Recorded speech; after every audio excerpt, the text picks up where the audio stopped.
আমি এমনই অভাগা যে মনের রাজ্যের রানীকে তার প্রাপ্য অধিকারটুকু দিতে পারছি না। ওর দু চোখের পানি মুছে বলতে পারছি না, আজকের পর তোকে আমার কারণে কাঁদতে হবে না।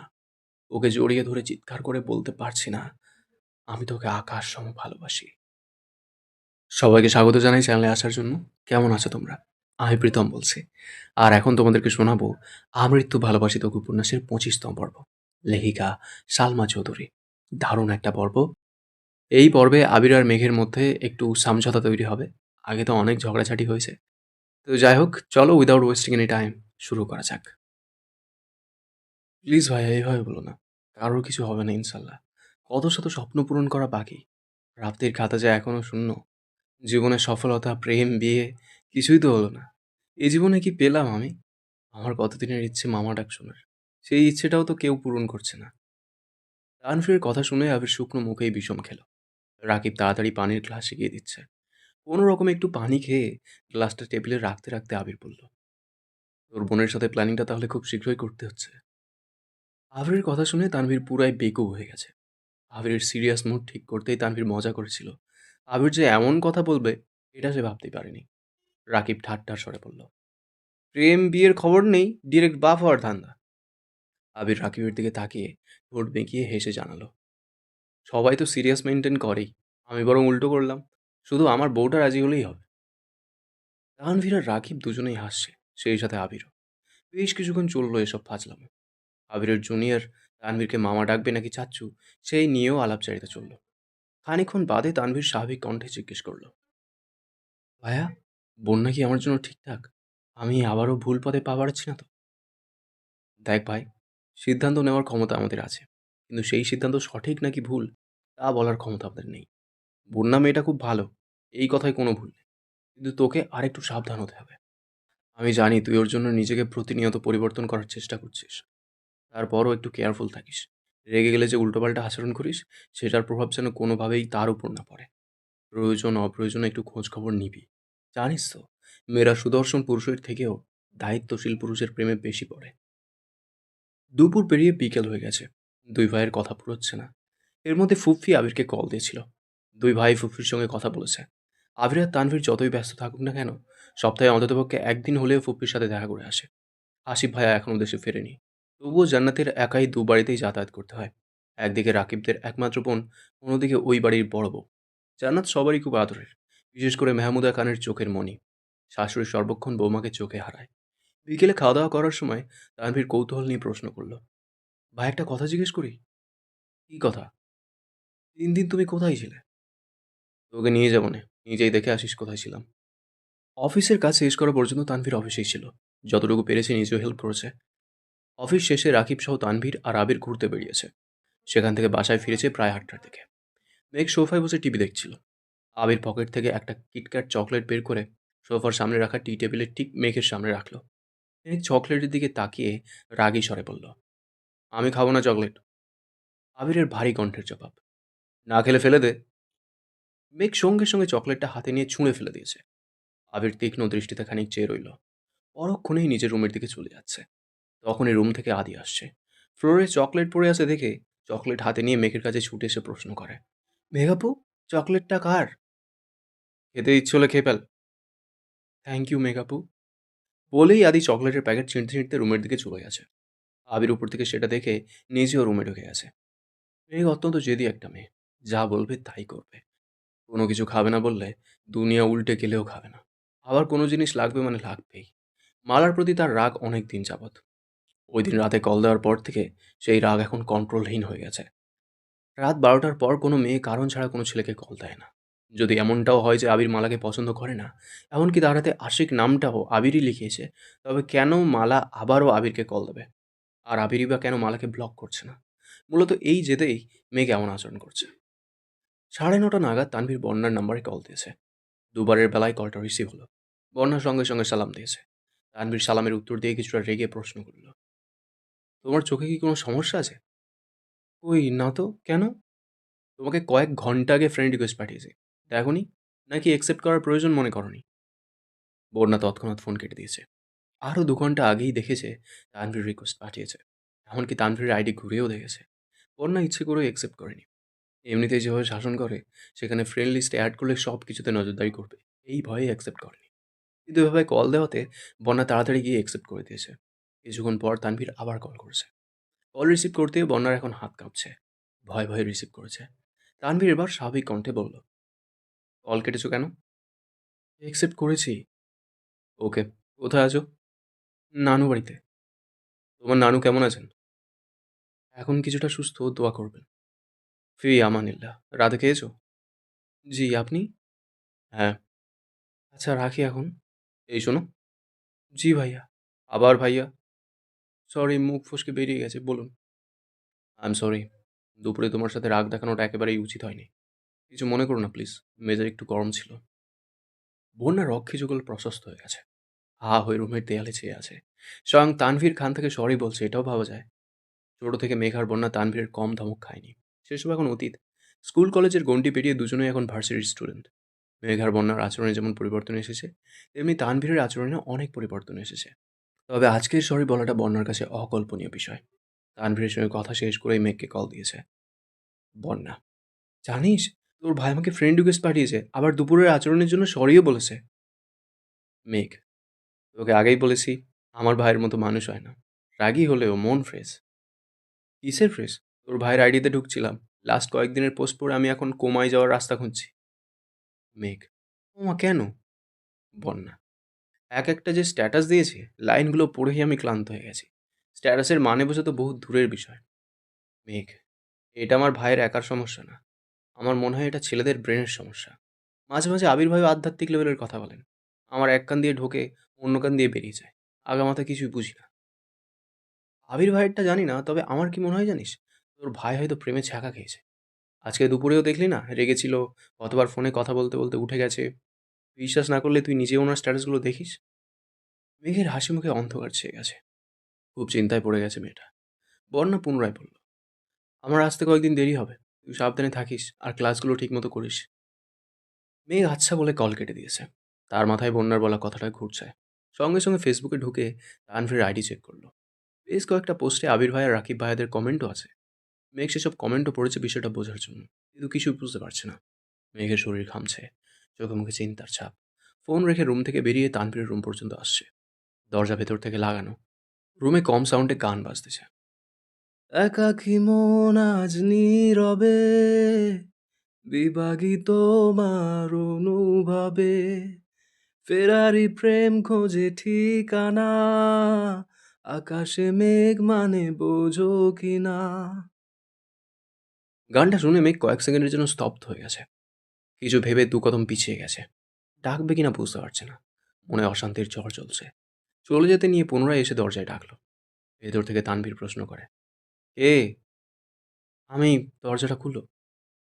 তানভীর সঙ্গে সঙ্গে দরজা খুলে দিয়েছে। মেঘ তানভীরকে পাশ কাটিয়ে রুমে ঢুকে ফোনের গানটা অফ করে একটা চেয়ার টেনে ঠিক রুমের মাঝখানের ফ্যানের নিচে বসেছে। মেঘের এমন আচরণে তানভীর একটু অবাক হয়েছে। মেঘের দিকে তাকিয়ে শুধালো, এত রাতে তুই এখানে? কিছু হয়েছে? হ্যাঁ হয়েছে, তবে আমার না, তোমার। তানভীর ঢোক গিলে নিজেকে স্বাভাবিক করার চেষ্টা করে। বন্যা নিশ্চয়ই মেঘকে কিছু বলছে, আর তার জন্যই মেঘ এসেছে। মেঘ হঠাৎই গুরু গম্ভীর স্বরে প্রশ্ন করে, তুমি এমন ছ্যাঁকা খাওয়া গান শুনছিলা কেন? কি হয়েছে তোমার? কিছু হয়নি, গানটা ভালো লাগে তাই শুনছিলাম। এইসব গান তারাই শোনে যাদের মনে অনেক দুঃখ। তোমার মনে কিসের দুঃখ বলো? এ তোমায় কি বলছে? তানভীর মৃদু হেসে জবাব দেয়, আমায় আবার কে কি বলবে? কিছুই হয়নি আমার, টেনশন করিস না। টেনশন তো করতেই হবে। দুপুর থেকে তোমার মধ্যে অস্বাভাবিকতা লক্ষ্য করছি। বাই এনি চান্স তোমার কি তার সঙ্গে কোথাও দেখা হয়েছিল? কার সঙ্গে? তোমার অতীত, যার জন্য তুমি এখনো এসব গান শুনতেছো। মাথা নষ্ট হয়েছে তোর? আমি কাউকে মিস করে এসব গান শুনছি না। আর কারো সঙ্গে আমার দেখাও হয়নি। তুই অযথা চিন্তা করছিস। সত্যি বলছো নাকি আমাকে বোকা বানাচ্ছ তা আমি জানি না। কিন্তু আর কোনোদিন তোমায় যেন ছ্যাঁকা খাওয়া গান শুনতে না দেখি। যদি আমার কথা না মানো তবে আব্বু, বড় আব্বু সবাইকে বিচার দিবো। আচ্ছা ঠিক আছে, তুই যা বলবি তাই হবে। এখন আজেবাজে চিন্তা বাদ দে। শুধু শুধু চিন্তা করে চেহারাটাকে পেত্নীর মতো করতেছিস। ঘুমা গিয়ে। উঠে যেতে নিবে, হঠাৎই মেঘ থমকে দাঁড়িয়ে শক্ত কণ্ঠে বলা শুরু করলো, ভাইয়া শুনো, কোনোদিন যদি ভুলক্রমে ওই মেয়ের সঙ্গে তোমার দেখা হয়ে যায়, চোখ বন্ধ করে একটা থাপ্পড় মারবা। তুমি না পারলে আমায় বইলো, আমি দিব না। প্রয়োজনে আমার ১৫-২০টা বান্ধবী নিয়ে যাব। সবাই একটা করে থাপ্পড় দিলে ওই মেয়ে শেষ। আর শোনো, থাপ্পড় কিন্তু এককালেই দিবা। তাহলে ওই মেয়ের আর জীবনে বিয়ে হবে না। মেঘের কথা শুনে তানভীর নিঃশব্দে হাসছে। কিন্তু মেঘের চোখ রাগে জ্বলছে। আচমকা দরজা থেকে আবির বলে ওঠে, আলী আহমদ খান, মোজাম্মেল খান এখন কোথায়? ওনাদের আদরের মেয়ের এই রূপ কি তারা দেখেন না? তাদের মতে আবির গুন্ডা, আর মেঘ একমাত্র লক্ষ্মী, তাই না? আমিও ভিডিও করে রেখেছি। আরেকদিন আমায় কিছু বললে আমিও দেখিয়ে দেবো তাদের লক্ষ্মী মেয়ে কোন লেভেলের গুন্ডি। মেঘ চোখ গোল গোল করে আবির দিকে তাকিয়ে আছে। আবির মিটিমিটি হাসছে। মেঘ গাল ফুলিয়ে শ্বাস ছেড়ে রাগী স্বরে বলল, ডিলিট করুন ভিডিও। আগে এক কাপ কফি করে নিয়ে তারপর ভেবে দেখব। আমি কপি করতে পারি না। মেঘ মনে মনে বিড়বিড় করে বলল, আমি কেন কফি করব? রাত 12টার পরে যার সাথে কথা বলেন তাকে বলতে পারেন না? আবির কোমল কণ্ঠে বলে, পারি না বললে কিভাবে হবে? শিখতে হবে তো। আমি শিখিয়ে দিচ্ছি, বানিয়ে নিয়ে আয়।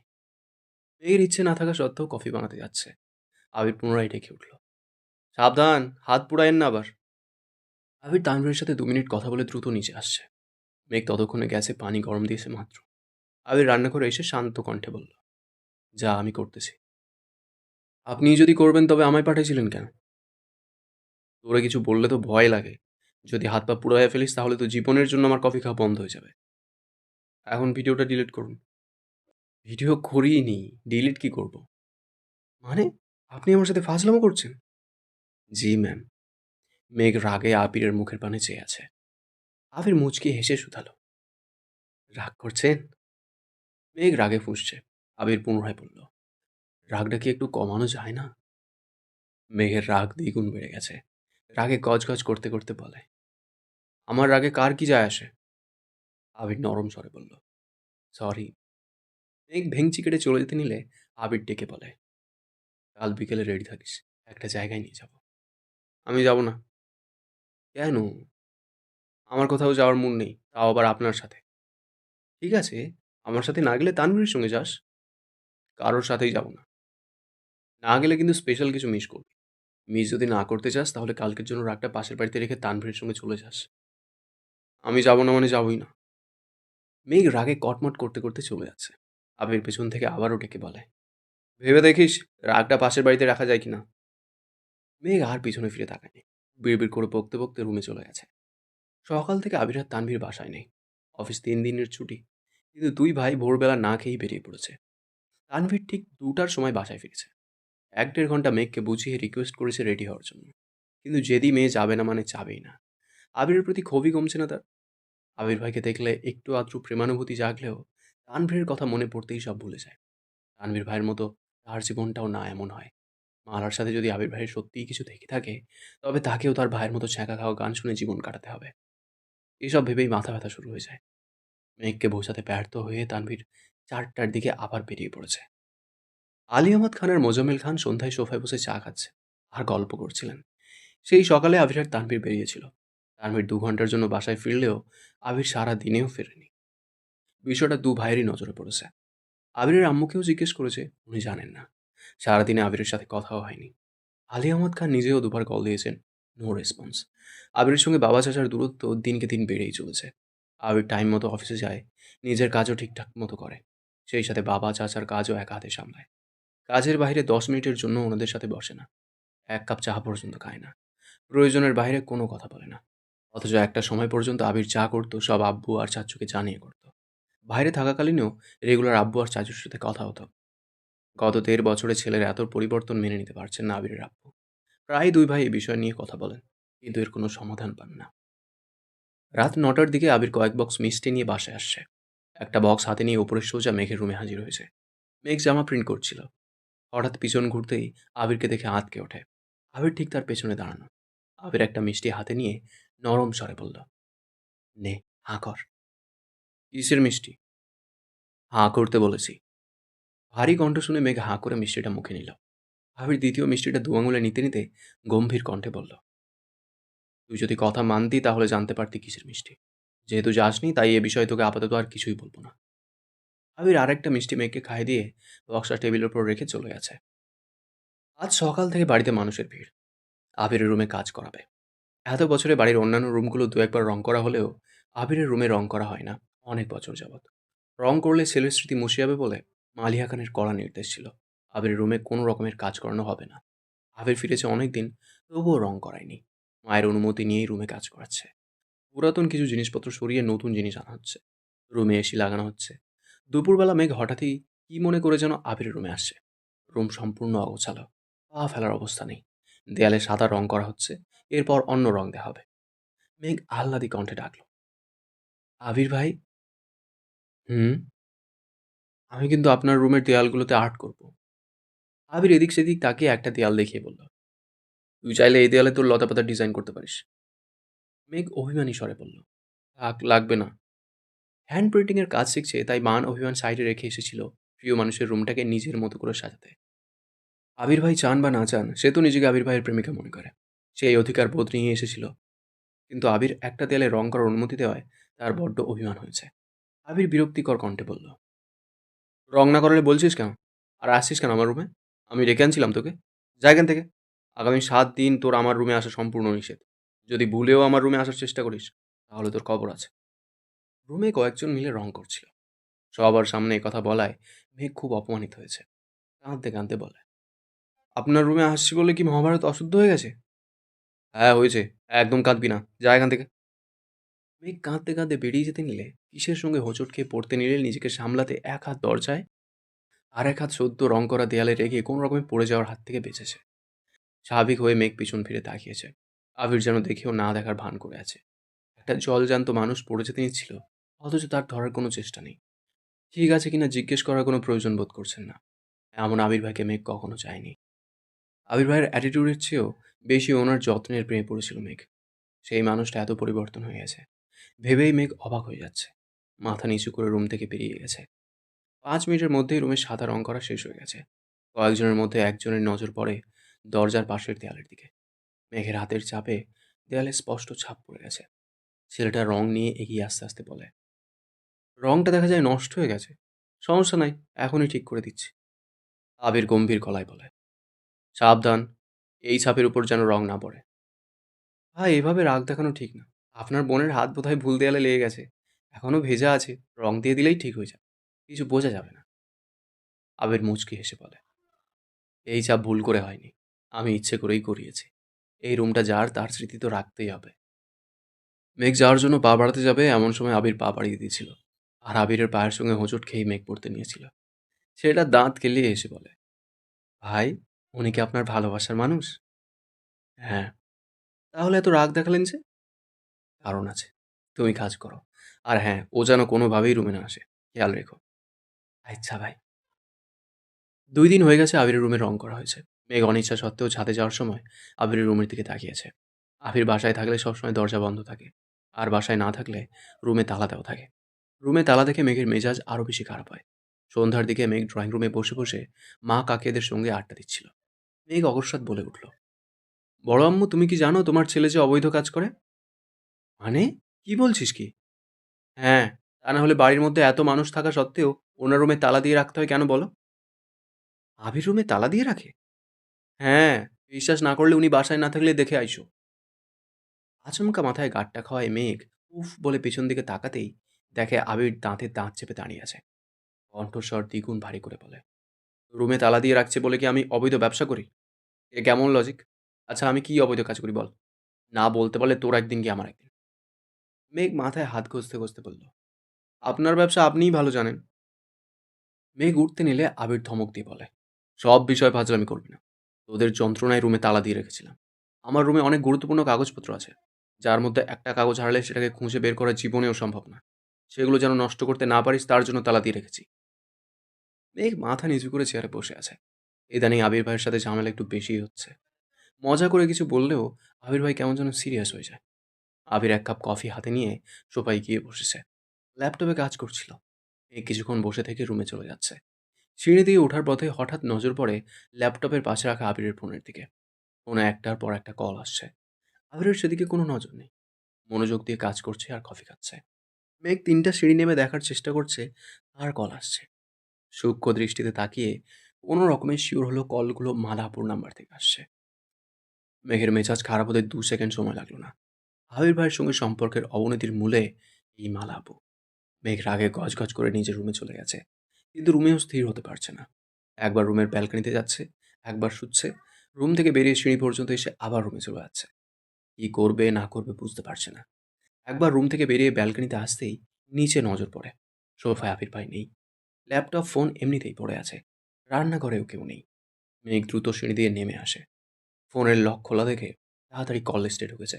মালাপুর নাম্বার থেকে মোট ৩৫টা মিস কল এসেছে। তখনই ফোনে একটা মেসেজ আসছে। মেঘ মেসেজে চাপ দিতেই মালার নাম্বার থেকে আসা শত শত মেসেজ চোখের সামনে ভেসে ওঠে। যত ধরনের আবেগী প্রেমময় কথা আছে সবই বলেছে। এত মেসেজ পড়ার সময় নেই। লুকিয়ে আবিরের ফোন দেখছে, এই ভয়ে হাত কাঁপছে। আগেও কয়েকবার আবির ফোন ধরতে নিষেধ করেছিল, তারপরও মেঘ ফোন ধরেছে। কয়েকটা মেসেজের উপরে হঠাৎই আবিরের দেওয়া একটা মেসেজ চোখে পড়ে। মেসেজটাতে লেখা ছিল, তোকে আর কিভাবে বললে আমাকে বিরক্ত করা বন্ধ করবি বল। বহুবার বলেছি আমি সিঙ্গেল না। যদি মনে করিস ঘন্টায় ১০০টা মেসেজ করলে আমি গার্লফ্রেন্ডের সঙ্গে ব্রেকআপ করে তোর সঙ্গে রিলেশনে যাব, তাহলে তুই বোকার স্বর্গে বাস করছিস। কারণ আমার এমন কোনো সুযোগ নেই। এখন পর্যন্ত কাউকে বলিনি। তোকেই প্রথম বলছি। আমি বিবাহিত। বাসার কেউ জানে না যে আমি বিয়ে করেছি। বিদেশে বউ। সহসা আবির মেঘের হাত থেকে ফোন কেড়ে নেয়। অগ্নি দৃষ্টিতে চেয়ে রাগান্বিত কণ্ঠে বলে, কতবার বলেছি আমার ফোনে হাত দিবি না? কোন সাহসে ধরেছিস? মেঘ ঢোক গিলছে। কান্না যেন ভেতর থেকে উপচে পড়তে চাইছে। অবিরত হেঁচকে উঠছে। কাঁদো কাঁদো কণ্ঠে শুধালো, আবির ভাই, আপনি বিবাহিত? হ্যাঁ, বিদেশে বউ রেখে আসছি। কিছুদিন পর চলে যাব। হয়েছে? শান্তি? আবারও প্রশ্ন করে, আপনি সত্যি বিবাহিত? আমার একটা বাচ্চাও আছে। এখন যা এখান থেকে। বাচ্চার কথা শুনে মেঘের হেঁচকি থেমে গেছে। সেই সাথে নিঃশ্বাস আটকে পড়েছে গলায়। নিজের চোখ আর কান কোনো কিছুকেই বিশ্বাস করতে পারছে না। আঁখি জোড়ায় পানি টইটুম্বুর হয়ে আছে। শুধু উপচে পড়ার অপেক্ষা। মেঘ তৃতীয়বারের মতো বলে, আপনি সত্যি সত্যি বিবাহিত? আর একটা কথা বললে এমন থাপ্পড় দিব, ৭ দিন অজ্ঞান হয়ে পড়ে থাকবি। যা এখান থেকে। মেঘ স্তব্ধ হয়ে গেছে। এক দৃষ্টিতে চেয়ে আছে আবিরের মুখের পানে। চোখে পানি জমার জন্য চোখে ঝাপসা দেখছে। আবির আবারও ধমক দেয়, যা এখান থেকে। সেই সাইয়ারা মুভিটার মেয়েটার মতো হয়ে গেল না? যা নিকাল यहाँ से। মেঘ সঙ্গে সঙ্গে চলে গেছে। মেঘের সারা রাত নির্ঘুম কেটেছে। ছটফট করতে করতে রাত পার করছে। কাঁদতে কাঁদতে চোখ মুখ ফুলিয়ে একাকার অবস্থা করে ফেলছে। সকালে কোনো মতে হালকা নাস্তা করেই ভার্সিটিতে চলে গেছে। এই বাড়িটাতে এখন মেঘের দম বন্ধ হয়ে আসছে। একটা ক্লাস কোনো মতে করেছে। ক্লাসও বিরক্তি লাগছিল, তাই মাঠে ছিল। মিনহাজ, তামিম, মিষ্টি, সাদিয়া ক্লাস শেষ করে মেঘের কাছে এসে বসেছে। বন্যা এখনও নানু বাড়ি থেকে ফেরেনি। তাই অসহায় মেঘের কষ্ট শেয়ার করার মতো কেউ নেই। মেঘের চোখ মুখ ফোলা দেখে মিনহাজ, সাদিয়া, মিষ্টি বারবার জিজ্ঞেস করছে কী হয়েছে বলার জন্য। কিন্তু মেঘ কিছুই বলছে না। ওদের জোড়াজুড়িতে মেঘ শেষমেশ বলেছে, আমি যাকে ভালোবাসি তিনি অলরেডি বিবাহিত, আর এক বাচ্চার বাপ। সাদিয়া, মিষ্টি দুজনেই আর্তনাদ করে ওঠে। মিনহাজ মনে মনে খুব খুশি হয়েছে। এ যেন মেঘ না চাইতেই জল। ওদের জোড়াজুড়িতে মেঘ কয়েকদিনের ঘটে যাওয়া বিস্তারিত ঘটনা বলেছে। ওদের মধ্যে মিষ্টি খুব তেড়া। মিষ্টি কপাল গুটিয়ে বলা শুরু করলো, এত কিছুর পরেও তুই ওই বাড়িতে আসিস কেন? আমি হলে তো কবেই বাড়ি থেকে চলে আসতাম। চোখের সামনে প্রিয় মানুষ অপ্রিয় হওয়ার চেয়ে চোখের আড়ালে যা খুশি করতে থাকুক। এই যে তোর এত কষ্ট খারাপ লাগা, কিছুদিন দূরে থাকলেই দেখবি সব ভুলে গেছিস। তুই এক কাজ কর, তুই হোস্টেলে সিট নিয়ে নে। আমাদের সঙ্গে হোস্টেলে থাকবি। আমরা একসাথে ঘুরবো ফিরবো, আড্ডা দিব, পড়াশুনো করবো, দেখবি তোর মাথা থেকে ওনার ভূত একেবারে চলে যাবে। তখন আর আবেগ কাজ করবে না। মেঘ আবার কান্না শুরু করেছে। ওরা সবাই বুঝিয়েও মেঘকে শান্ত করতে পারছে না। কাঁদতে কাঁদতে হিজাব অর্ধেক ভিজিয়ে ফেলেছে। চোখ মুখ লাল টকটকে হয়ে গেছে।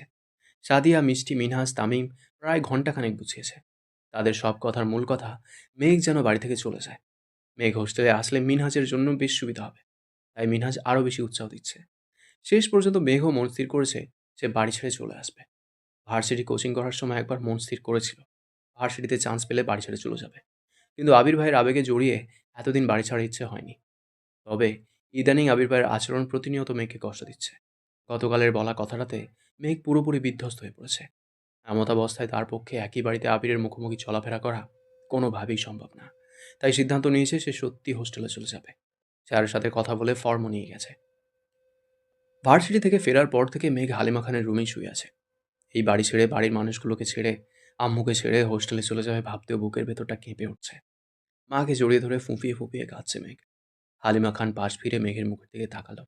কান্নায় ভেজা চোখের দিকে চেয়ে অত্যন্ত মোলায়েম কণ্ঠে শোধালেন, কি হয়েছে মা? কাঁদছিস কেন এভাবে? কেউ কিছু বলছে? কিছু হয়নি আম্মু। হালিমা খান বেশ কয়েকবার মেঘকে জিজ্ঞেস করেছেন, কিন্তু মেঘ উত্তর দেয়নি। আম্মুকে জড়িয়ে ধরেই ঘুমিয়ে পড়েছে। সন্ধ্যার দিকে হালিমা খান উঠে গেছেন।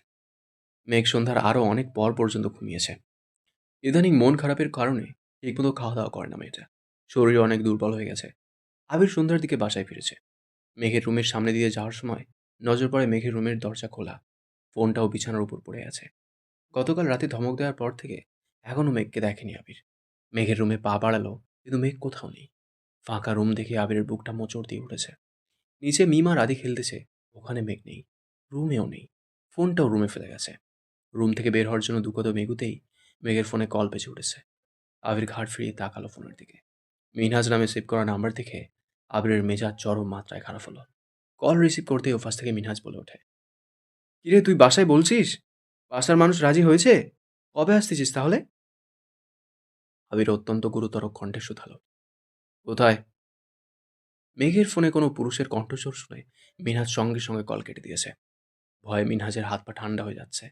তানভীর নাকি আবির কল রিসিভ করেছে এটাও বুঝতে পারেনি সে। অবশ্য বুঝার কথাও না, কারণ আবিরকে দেখলেও ঠিকমতো কথা শোনেনি। আর তানভীর কথা মিনহাজ শুনেছে, তাছাড়া ফেসবুকে ছবি দেখেছে, এখনও বাস্তবে দেখেনি। তাই কণ্ঠস্বর বোঝার কোনো উপায় নেই। এখন মেঘের জন্য মিনহাজের খুব চিন্তা হচ্ছে।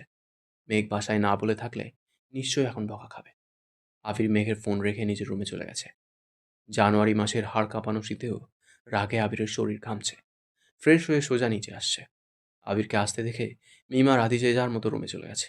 আবির ড্রয়িং রুম থেকে মামনিকে প্রশ্ন করে, মামনি, মেঘ কোথায়? ও তো আমার রুমে ঘুমাচ্ছে। কেন, কোনো দরকার? না, তেমন কিছু না। দেখছি না যে, তাই ভাবলাম বাসায় নাকি বাইরে। হালিমা খান চিন্তিত কণ্ঠে বলল, আমার মেয়েটার কি যেন হয়েছে। কিছু বলে না, সারাদিনই মন খারাপ করে বসে থাকে। বেশি কিছু বলতে গেলে কান্নাকাটি শুরু করে। আমি কি করব কিছুই বুঝতে পারছি না। আবির কয়েক মুহূর্ত নিশ্চুপ দাঁড়িয়ে থেকে সোফায় গিয়ে বসল। দু হাতে মাথা চেপে ধরে আছে। চারিদিকে নানান দুশ্চিন্তায় মাথায় প্রচণ্ড ব্যথা অনুভব হচ্ছে। কিছুক্ষণের মধ্যেই তানভীর নিচে আসছে। আবিরকে এভাবে বসে থাকতে দেখে আবিরের কাছে বসতে বসতে জিজ্ঞেস করলো, কি হয়েছে ভাইয়া? আবির অসহায় দৃষ্টিতে তানভীরের দিকে তাকালো। আবিরের চোখ মুখের দুরবস্থা দেখে তানভীর শান্ত কণ্ঠে শুধালো, এত টেনশন করছো কি নিয়ে? আবির আশেপাশে চেয়ে দেখে নিল। কোথাও কেউ নেই দেখে আস্তে করে বলা শুরু করলো, আমি আর পারতেছি না ভাই। দিনকে দিন মানুষের সহ্য ধৈর্যের সীমা বাড়ে, আমার উল্টো সহ্য ধৈর্যের মাত্রা শূন্য হয়ে যাচ্ছে। তোর বোনের এই অবস্থা সহ্য করার সামর্থ্য আমার নেই। ওর চোখের দিকে তাকাতে পারি না আমি। নিজেকে বড্ড অপরাধী মনে হয়। প্রতিনিয়ত নিজের মনের সঙ্গে যুদ্ধ করেই চলেছি।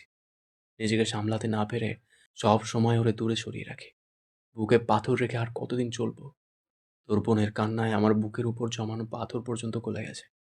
আমি এমনই অভাগা যে মনের রাজ্যের রানীকে তার প্রাপ্য অধিকারটুকু দিতে পারছি না। ওর দু চোখের পানি মুছে বলতে পারছি না, আজকের পর তোকে আমার কারণে কাঁদতে হবে না। ওকে জড়িয়ে ধরে চিৎকার করে বলতে পারছি না, আমি তোকে আকাশ সম ভালোবাসি। বনুকে সময় দিলে তো ওর মনটা একটু হালকা হতো। ওই দিন দেখলি তো তোর বোন কি করলো। আমি এতবার বলার পরও বের হতে রাজি হলো না। আমি জানি ও আমার উপর রেগে আছে।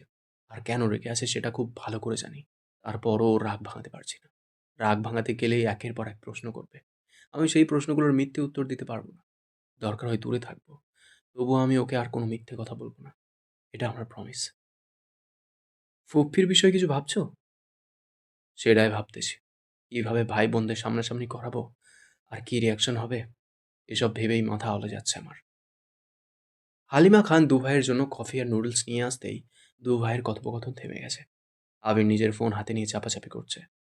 কফি দেওয়ায় এক হাতে কফি নিয়ে অন্য হাতে ফোন ধরে তানভীরের সঙ্গে রাজনীতি নিয়ে কথা বলতে শুরু করলো। মেঘ ঘুম থেকে উঠে মায়ের রুম থেকে বেরোতেই সোফায় আবির আর তানভীরকে দেখে মাথায় ভালোভাবে ওড়না দিয়ে মাথা নিচু করে চুপচাপ সিঁড়ি থেকে উঠে যাচ্ছিল। তাকাবে না ভেবেও নিজেকে আটকাতে পারল না। সিঁড়ি থেকে তাকালো আবিরের দিকে। নজর পড়ে সোজা আবিরের ফোনের ওয়ালপেপারের দিকে। গতকাল ফোন চেক করার সময়ও ওয়ালপেপারে এই ছবিটা দেখেছিল, যেখানে আবিরের গাল, কান সহ মাথার এক পাশ দেখা যাচ্ছিল। নিচু হয়ে কিছু করছিল। কল লিস্ট চেক করার তাগিদে ওয়ালপেপারের ছবিটা ভালোভাবে দেখতে পারেনি। তবে আজ আবিরের হাতে থাকা ফোনে ওয়ালপেপারটা স্পষ্ট হয়ে আছে।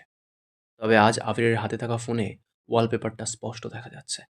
ছবিটাতে আবির ঝুঁকে আছে। এক হাতে কোনো মেয়ের হাতের আঙুলগুলো ধরে রেখেছে। সেই সাথে আবিরের ওষ্ঠদ্বয় সেই হাতের উল্টো পিঠের ঠিক মাঝ বরাবর স্পর্শ করে আছে। সদ্য ঘুম থেকে ওঠা মেঘ ঘুম ঘুম চোখে ছবিটা দেখতেই বুকটা ছ্যাদ করে উঠল। নীরের দৃষ্টিতে তাকিয়ে রইল সেই ছবির দিকে। যে আবির ভাইকে ঘিরে রঙিন স্বপ্নে বিভোর ছিল মেঘ, সেই আবির কোনো মেয়ের হাতে চুমু খাচ্ছে। ভাবতেই মেঘের দম বন্ধ হয়ে আসছে। নিজের ঠোঁট কামড়ে ধরে কান্না আটকানোর চেষ্টা করে নিজের রুমে চলে গেছে। চোখের সামনে থেকে সেই দৃশ্য যেন সরছেই না। গতকাল আবির ভাই বলেছেন উনি বিবাহিত। মেঘ সে কথা বিশ্বাস করলেও পুরোপুরি করেনি। তবে আজ প্রমাণ পেয়েছে, তাই অবিশ্বাস করার কোনো অপশন নেই। কান্নারাও আজ বিশ্বাসঘাতকতা করেছে। কাঁদতে চেয়েও কাঁদতে পারছে না, গলায় আটকে আসছে কান্না।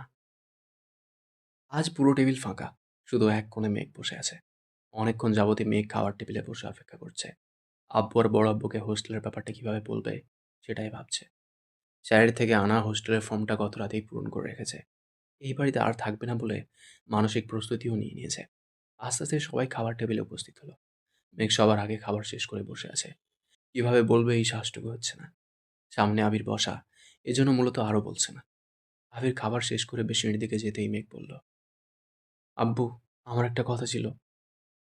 বলো আম্মু, কিছু লাগবে তোমার? প্রতিদিন বাসা থেকে ভার্সিটি পর্যন্ত যেতে অনেক সময় লেগে যায়। আঙ্কেলকেও আমার জন্য গাড়ি নিয়ে ঘন্টাখানেক অপেক্ষা করতে হয়। তারপর যানজট পেরিয়ে আবার বাসায় ফিরতে হয়। এত জার্নি করে আমারও খুব টায়ার্ড লাগে। পড়াশুনো হয় না ঠিকমতো। তাই বলছিলাম আমি হোস্টেলে সিট নেব। বান্ধবীদের সাথেই থাকবো। মাঝে মাঝে বাসায় এসে ঘুরে যাব। তানভীরের খাবার আটকে গেছে গলায়। চোখ বড় করে তাকিয়ে আছে মেঘের দিকে। তৎক্ষণাৎ ঘাড় ঘুরিয়ে তাকালো পেশির দিকে। আবির নেই। আতঙ্কিত হয়ে তানভীর ঢোক গিলল। আবির ভাইয়া শোনেনি ভেবে দীর্ঘশ্বাস ছাড়ল। আলী আহমদ খান আর মোজাম্মেল খান দুজনেই নীরব। মেঘ পুনরায় বলল, আমি স্যারের সঙ্গে কথা বলেছি। ফর্ম পূরণও করেছি। আপনারা অনুমতি দিলে আমি আজই ফর্ম জমা দিব। বলেই মেঘ বাম হাতটা বলেই মেঘ বাম হাতটা টেবিলের নিচ থেকে তোলে। হাতে হোস্টেলের সেই ফর্মটা। তানভীর কিছু বলতে যাবে, তার আগেই আবির টেবিলের অপর পাশ থেকে ফর্মটা নিয়ে এক টানে ছিঁড়ে ফেলেছে। আচমকা আবিরকে দেখে আঁতকে ওঠে তানভীর। সে ভেবেছিল আবির হয়তো চলে গেছে, কিন্তু আবির যে তার পিছনে দাঁড়িয়েছিল এটা তানভীর খেয়ালই করেনি। আবির রাগান্বিত কণ্ঠে চিৎকার করে ওঠে, কোন সাহসে তুই হোস্টেলে যাওয়ার অনুমতি চাচ্ছিস? কে তোকে এত সাহস দিচ্ছে? যে বা যারা তোকে উস্কাচ্ছে তাদের বলে দিস সব কয়টাকে আধমরা করে নিজের বাড়ি পাঠাবো। ঢাকা থেকে পড়াশুনো ঢাকা থেকে পড়াশুনো শেষ করতে হবে না। তোকে কিছু বলি না বলে যা ইচ্ছে করবি? জেদ দেখালেই সব পেয়ে যাবি ভাবছিস? তোকে লাস্ট ওয়ার্নিং দিচ্ছি। পড়াশুনো করলে এই বাড়িতে থেকেই করতে হবে।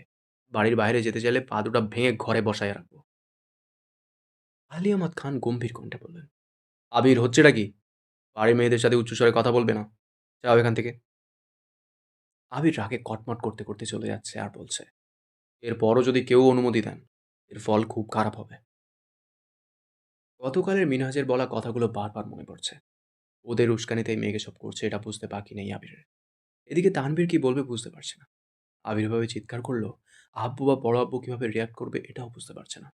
তারপরও তানভীর বলল, প্রয়োজনে আমি তোকে বাইকে দিয়ে আসবো। ক্লাস শেষ হলে কল দিলে আবার গিয়ে নিয়ে আসবো। তবুও হোস্টেলে যেতে হবে না। মেঘ চিবুক নামিয়ে দাঁড়িয়ে আছে, চোখ তুলে তাকাতে পারছে না। মোজাম্মেল খান ভারী কণ্ঠে বললেন, থাক, তোমাকে আর নিয়ে যেতে হবে না। তোমাদের দুই ভাই বোনকে একসাথে যেতে দিব না, তা আবার বাইকে। অ্যাক্সিডেন্ট করে রাস্তাঘাটে পড়ে থাকবা। নিজেও ব্যথা পাবে, সাথে আমার মেয়েটাকেও ব্যথা দিবা। দরকার হলে আমি আমার মেয়েকে নিয়ে যাব। পরিস্থিতি স্বাভাবিক করতে তানভীর ঠাট্টার স্বরে বলল, আপনি আমায় এত অবিশ্বাস করেন? বাইকারদের উপর আমার বিন্দুমাত্র বিশ্বাস নাই।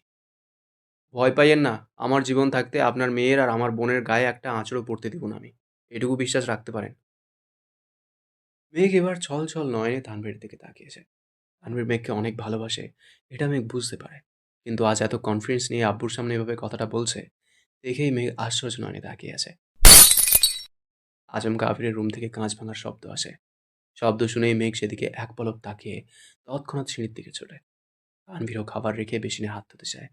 রান্নাঘর থেকে মালিয়া খান আর হালিমা খান আর্তনাদ করে ওঠেন। ইকবাল খান উঠে যেতে চাইলে আলী আহমদ খান আটকে দেন। গম্ভীর কণ্ঠে বলেন, এটা ওদের ভাই বোনের ব্যাপার, ওদেরকে বুঝে নিতে দাও। বড়রা সেখানে উপস্থিত থাকলে বিষয়টা আরও খারাপের দিকে যাবে। মালিয়া খান যেতে চাইলে ওনাকেও আটকে দেন। মালিয়া খান চিন্তিত কণ্ঠে বললেন, আবির যদি রেগে গিয়ে মেঘের গায়ে হাত তোলে? তানভীর মাত্র কি বলল শুনলে না? বোনের গায়ে একটা আঁচড়ও পড়তে দিবে না। দেখি সে তার দায়িত্ব কতটা পালন করতে পারে। এদিকে মেঘ অন্তহীন পায়ে ছুটে যায় আবিরের রুমে। দরজা থেকে তাকায় ভেতরে। আবির তাকে রুমে ঢুকতে নিষেধ করেছিল, তাই সরাসরি ঢুকতে পারছে না। দরজা থেকে উঁকি দিতেই দেখে আবির বিছানার একপাশে বসে আছে, দু হাঁটুর উপর দু হাত। ডান হাতের কয়েক জায়গায় ভাঙা কাঁচের টুকরো লেগে আছে, সেখান থেকে ফোঁটায় ফোঁটায় রক্ত পড়ছে। মেঘ সব ভুলে রুমে ঢুকে চিৎকার করে ওঠে, এটা কি করেছেন আপনি? ড্রেসিং টেবিলের ঠিক মাঝ বরাবর আবির কুচিটা দিয়েছে। অর্ধেক কাঁচ ভেঙে পড়ে গেছে, আর অর্ধেকটা এখনো লেগে আছে।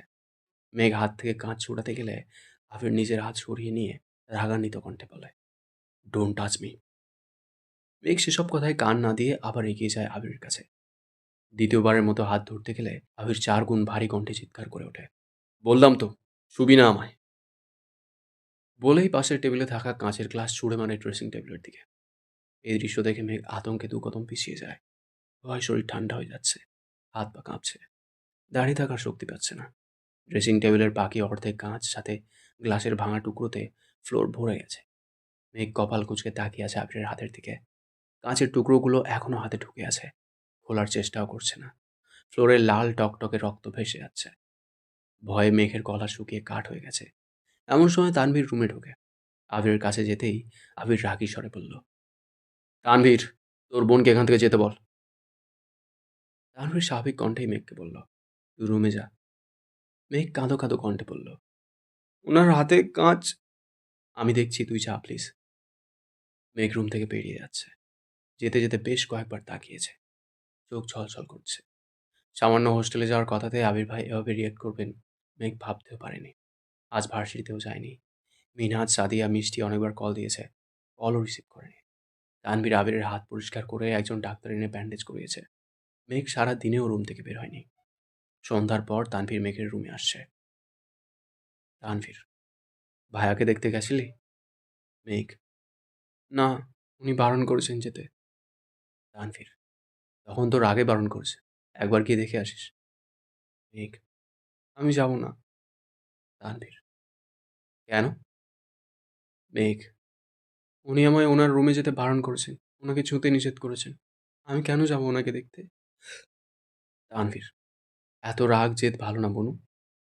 মেঘ, আমাকে বলছো কেন? রাগ জেদ ভালো না, এগুলো তোমার ভাইয়াকে বলো গিয়ে। তানভীর উঠে যেতে যেতে তপ্ত স্বরে বলল, থাক তোরা তোদের রাগ নিয়ে, আমার কি? মেঘ মিহি কণ্ঠে ডাকল, ভাইয়া। কি? একটা কথা জিজ্ঞেস করি? কর। আবির ভাই কি বিবাহিত?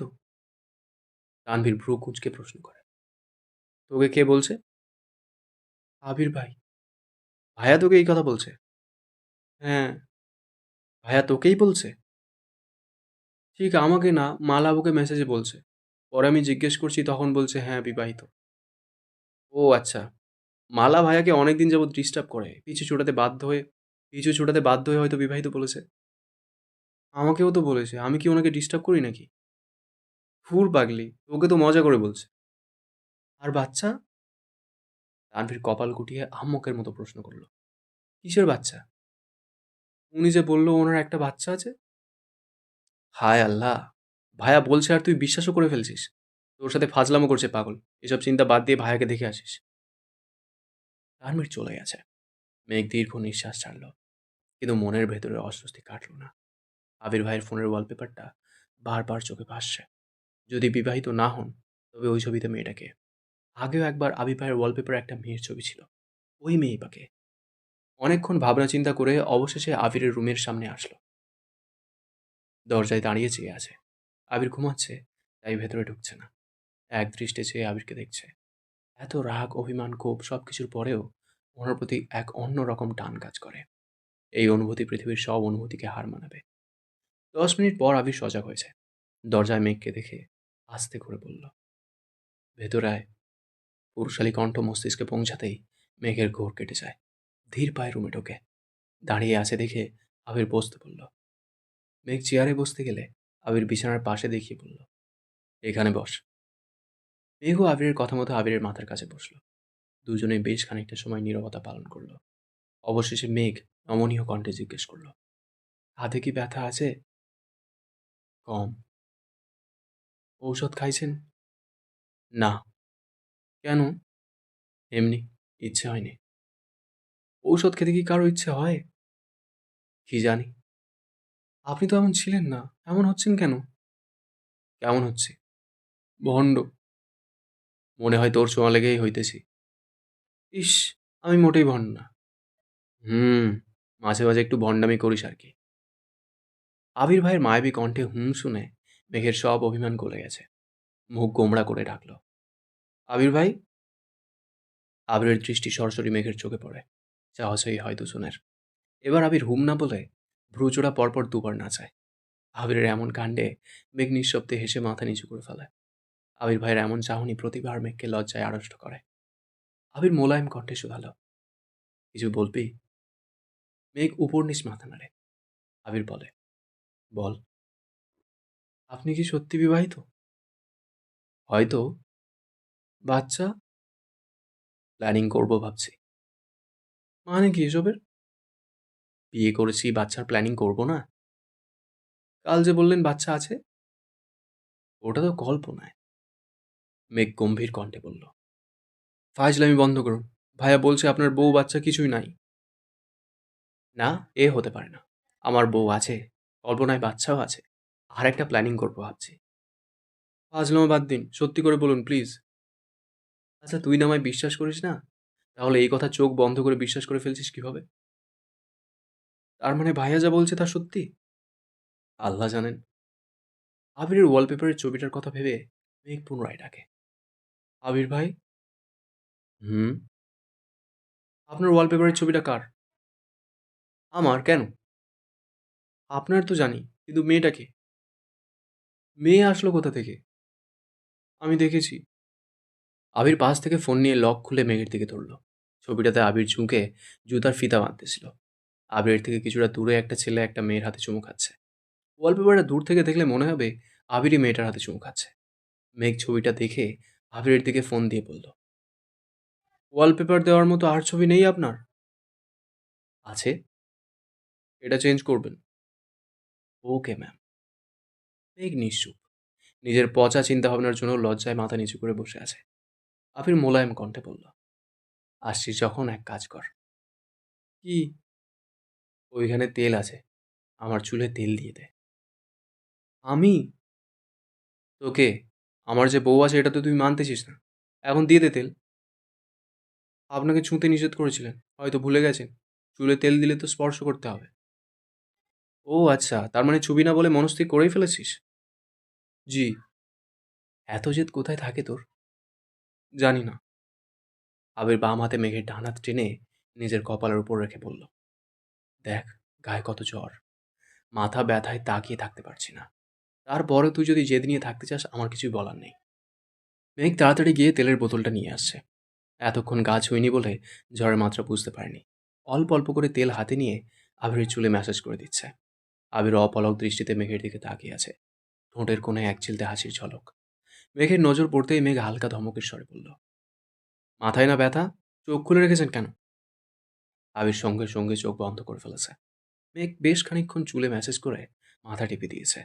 চোখ বন্ধ রাখতে রাখতে আবির কখন যে ঘুমিয়ে পড়েছে নিজেও জানে না। মেঘ 10 মিনিট চুপচাপ বসে রইল। কি করবে বুঝতে না পেরে ভাবল রুমে চলে যাবে। যেই না উঠতে যাবে, অমনি আবির কাত হয়ে মেঘের হাত জড়িয়ে ধরেছে।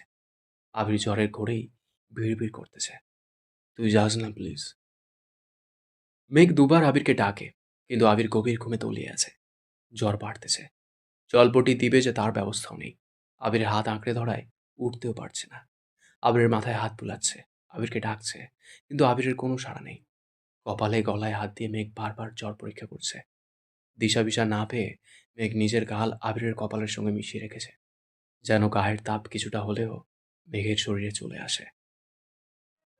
কেমন লাগলো অবশ্যই কমেন্ট করে জানিও। তোমাদের একটা কমেন্ট আমাকে প্রচুর মোটিভেট করে। পরবর্তী পর্বগুলো খুব শীঘ্রই চলে আসবে এই চ্যানেলেই। ততক্ষণ সুস্থ থেকো, ভালো থেকো। Thank you. দেখা হচ্ছে তাড়াতাড়ি।